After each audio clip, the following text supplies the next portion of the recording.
Action! How Movies Began by Meghan McCarthy.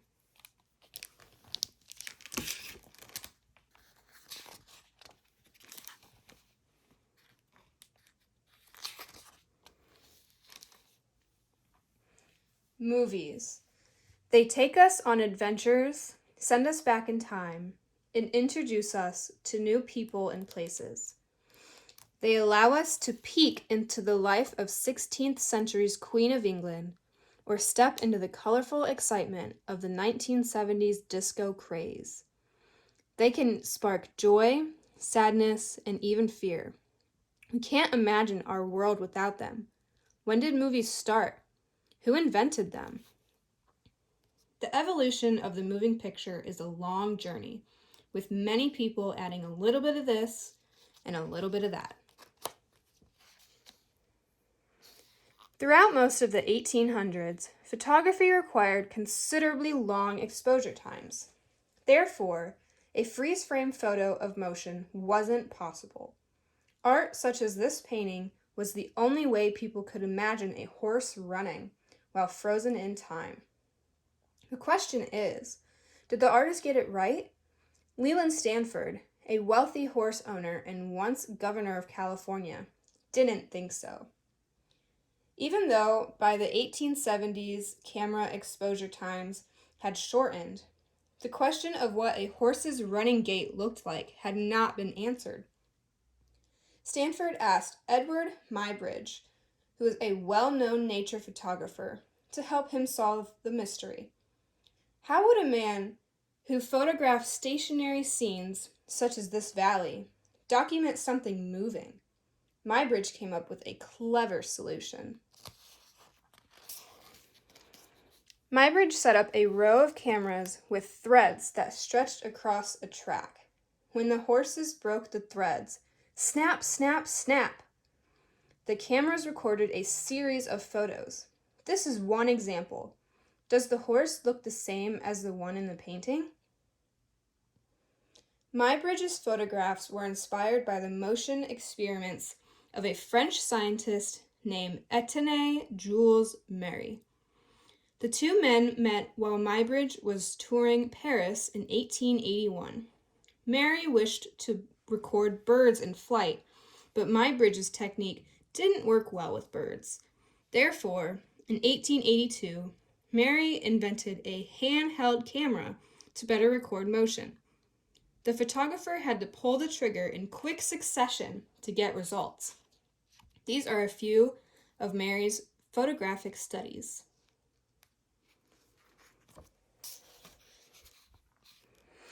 Thomas Edison, the famous inventor, met with both Muybridge and Méry. Edison knew he could make a better invention than theirs. One of Edison's advantages was that he had a team of employees working for him. He assigned the project to inventor and photographer William Kennedy Dixon. After much work, Dixon came up with something called a kinetograph, used to record motion, and a kinetoscope, used to play back this motion. The motion was recorded on something called celluloid film.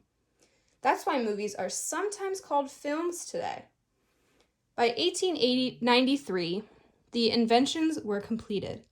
Below is what the inside of a kinetoscope looks like. You can visit a kinetoscope in a museum today. The one shown here is in West Orange, New Jersey, at the Thompson-Edison National Historical Park.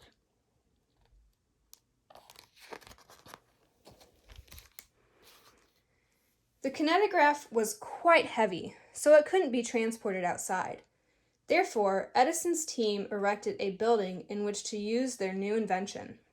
When the men turned the crank, the roof opened. When they pushed the building around the circular track, the roof and sun aligned, allowing sunlight to pour in and light up their films as subjects. Inside the Black Maria, Edison and his team created something magical. They created motion pictures.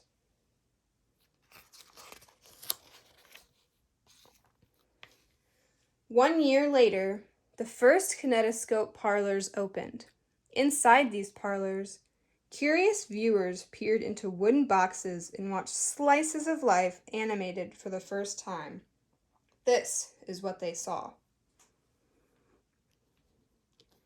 Carmencita, 1894, approximately 21 seconds. Fred Ott's Sneeze, 1894, approximately 5 seconds. The Boxing Cats, Professor Welton's, 1894, approximately 20 seconds long.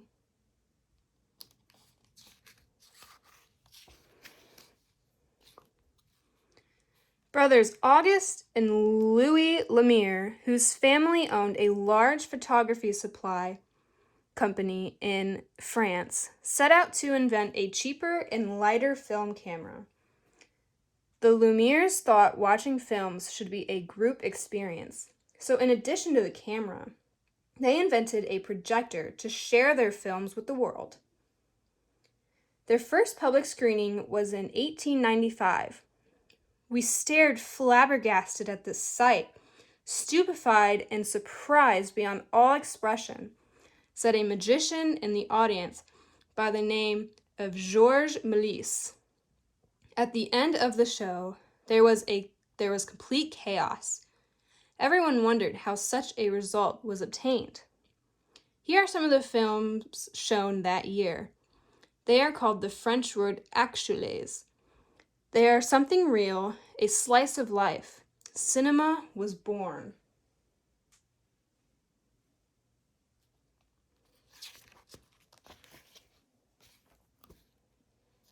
Back in the United States, Edison Manufacturing Company created one of the first hand-tinted films in 1895. It plays with movement and color. The Lumiere brothers tried this technique for themselves.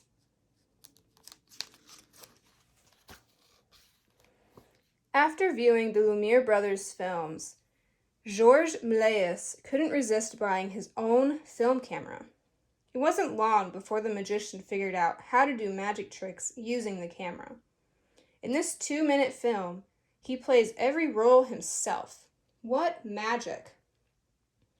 Méliès' most famous film is called A Trip to the Moon.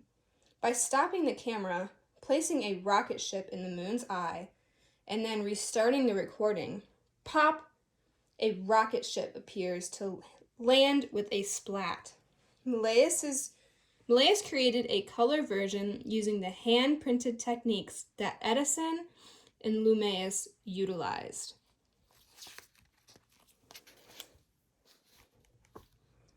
As time went on, films got better, but something was missing: sound.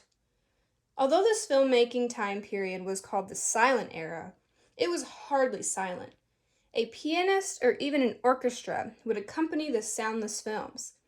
Since the movies were silent, cards with hand-lettered type were cut into scenes to communicate dialogue. They looked like this. I'm Emma Jane Perkins, and we've got 7 cows.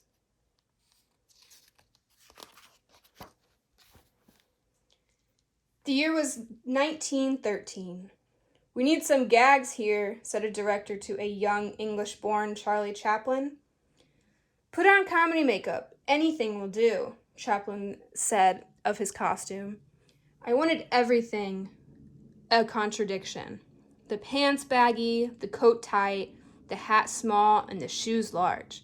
And just like that, one of the most memorable characters of the silent era was born. Another actor named Buster Keaton was called a stone-faced comedian. Whatever happened around him, his expression never changed. The more seriously I took my work, he once said, the better laughs I got. Keaton's acrobatic skills and risk-taking make for jaw-dropping viewing, even to this day.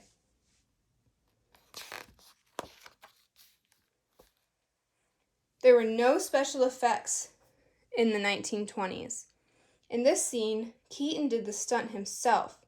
No wires attached, He missed the building and fell into a net off-screen, badly bruising himself in the process.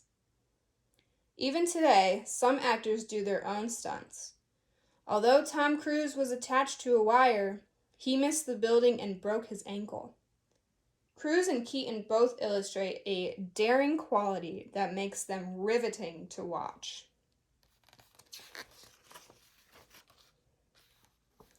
Here, you can see how one iconic movie scene inspired others.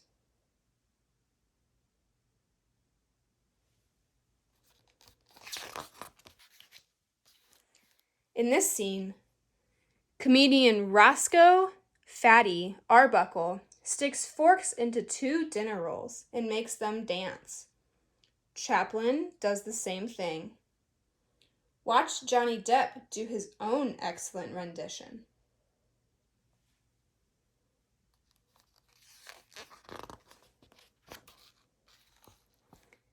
In the United States, during what was called the Roaring Twenties, prejudice was quite apparent. People of color were rarely included in mainstream movies. An African-American actress by the name of Josephine Baker decided she'd had enough. She packed up her things and moved to France. I felt liberated in Paris, she said. There, she became a star. Actresses like Baker, with her beauty, humor, and large stage presence, paved the way for stars of today. In 2018, a Marvel movie titled Black Panther, with a majority black cast, was a smash hit. This is something Baker could only have dreamed of.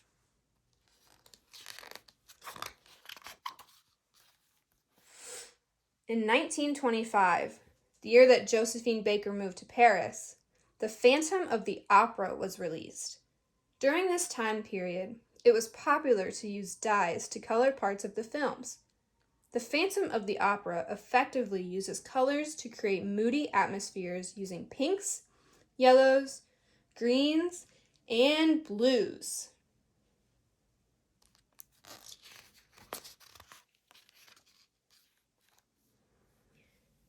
Americans weren't the only ones creating innovative films. The Cabinet of Dr. Caligari is thought to be the first full-length German horror film, released in 1920. It plays with light and shadow and lines. The world is angular, topsy-turvy, and jarring. The makeup is heavy and spooky. Shadows were hand-painted for dramatic effect. In this scene, all you can see is a person's shadow. How does it make you feel?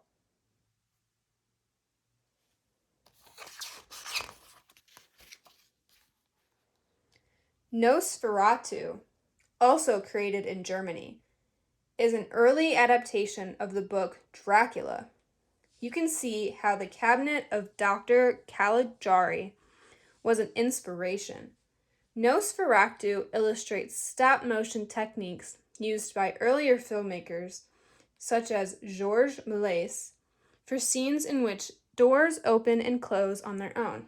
Haunting. Just the shadow of the vampire causes shivers.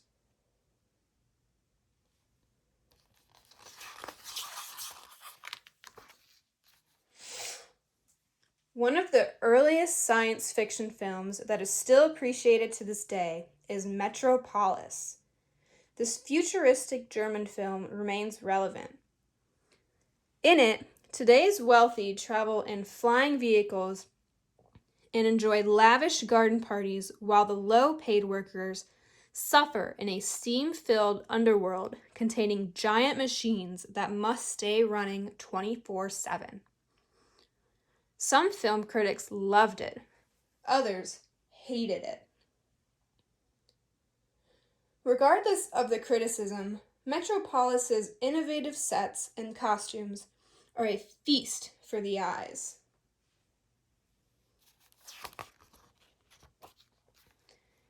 The robot on the left is named C-3PO.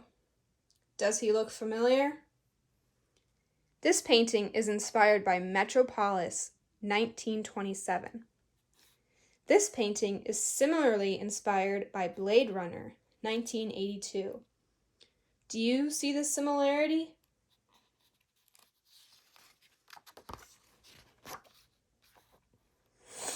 One year after Metropolis was released, an all-talking movie called Lights of New York hit theaters. No one had watched a movie like this before. Imagine hearing your favorite actor speak for the first time. Imagine hearing city sounds for the first time. Traffic, a crowd of people, the dings of a trolley car. What would you think? The sound in Lights of New York wasn't perfect, but people wanted more. Movie lovers began using the word talkies, short for talking movies, as in, I'm going to a talkie today. One would think that all movies after Lights of New York would have sound, but that isn't so. Charlie Chaplin's last silent film opened in 1936, 8 years after the first all-talking film had been released. Almost a century later, the movie Lion, which takes place in India, was released. In it, you hear a train horn, hordes of people chattering and rushing this way and that, eerie chimes, and unintelligible announcements echoing through a concrete space. The sounds help illustrate the confusion and fear that Saru, a young boy who is lost and wants to go home, is feeling. One movie inspires another, which inspires another. Next time you watch a movie, think of all the people who tried something new and pushed the boundaries of what is possible. Movies will continue to inspire us for generations to come, and we have all the inventors, actors, writers, and directors to thank. The end.